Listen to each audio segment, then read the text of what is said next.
Guys, update ko kayo. Hindi naman sa update, kundi gusto ko lang ipaalam sa inyo. Kasi ako naman, totoo sa inyo, mga nangyayari sa akin. Yun na. How many weeks is 3 treatments? 3 weeks, 3 weeks, 2 and 1 week. Let's say 2.5 months. Itong aking kamay, pareho, ay nagkaroon ng eczema. Eczema. Ayan, dati dito lang siya. Dati dito lang siya. Ayan dyan. Eto, nawawala, bumabalik. Pero hindi kasing grabe nung tumubo dito. Yung tumubo dito, ayan, wala na siya dito. Medyo nawawala na siya dyan sa ibabaw. Pero lumakad siya dito sa ilalim ng daliri, sa pagitan. Ayan, makati siya. Ang kati-kati niya at nagbubutlig yung paligid niya. So, nung tiningnan ko pinicturean ko siya sa Google, ang sabi niya ay eczema daw. Topical eczema. Yung aking kabilang daliri ay ganun din. Ayan o, umikot na rin siya dyan. Dati dito lang yan sa ibabaw. Yan, umikot na rin siya doon sa ilalim. Sana hindi na siya madagdagan, hindi na siya lumawak pa. Nung ako'y maliit pa, siguro mga grade 4, grade 5, itong buong kamay ko, dito lang sa ilalim ha, dito lang sa yan, lahat lang na maputi na yan, puno yan. As in talagang, ang hawak ko, 2 kamay, ang hawak ko sa kutsara tinidor, ay ganto.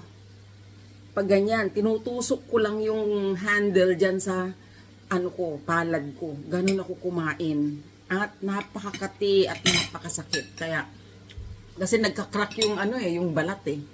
Nagka-crack siya. Kaya napakahirap. Sana, ang sabi ni Google, bumabalik nga daw yan. At karaniwan daw ito sa mga babae. Kaunti lang daw ang porsyento ng kalalakihan na nagkakaroon ng eczema. Yun. Kung nagkaroon ka daw ng eczema nung maliit ka, malamang magkaroon ka pa rin pag tumanda ka na. So, sa akin, kasama ang palad, bumalik siya. Wala naman siguro itong kinalaman sa aking cancer. Hopefully.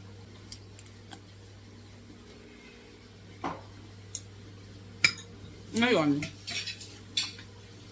dahil ako naman talagang aligaga dito sa bahay, pag ako nagluluto, nag-gloves ako. O whatever ginagawa sa kusina, nag-gloves ako. Kasi, parang hindi siya, hindi siya nawawala. At, parang grumagrabe siya pag laging basa. Laging nababasa. So, nag-gloves na ako. Ang hirap kumilos. Hindi ka basta-basta, hindi nga ako makapag-gardening kasi bubunutin mo yung mga damo na gano'n. Thanks. Anyway. Nahaba na nga yung, damo. Nagkalat na yung mga,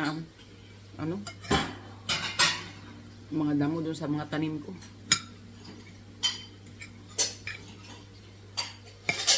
Sabagay, malapit na naman mag-autumn. Ano ba yan? Matatapos na ang summer? January, December, umpisa December, January. Isang buwan na lang, di ba? February, autumn na, taglamig na naman. Naku po. Parang abilis ba ng panahon? Kakatapos pa lang ng kakaumpisa pa lang ng taon, parang matatapos na naman agad. Naku ba? Anyway.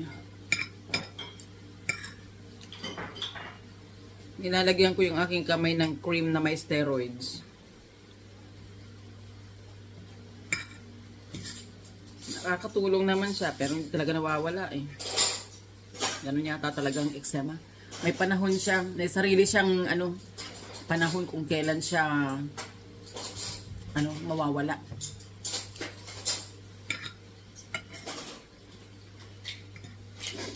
Meron ako dito puno ng bayabas.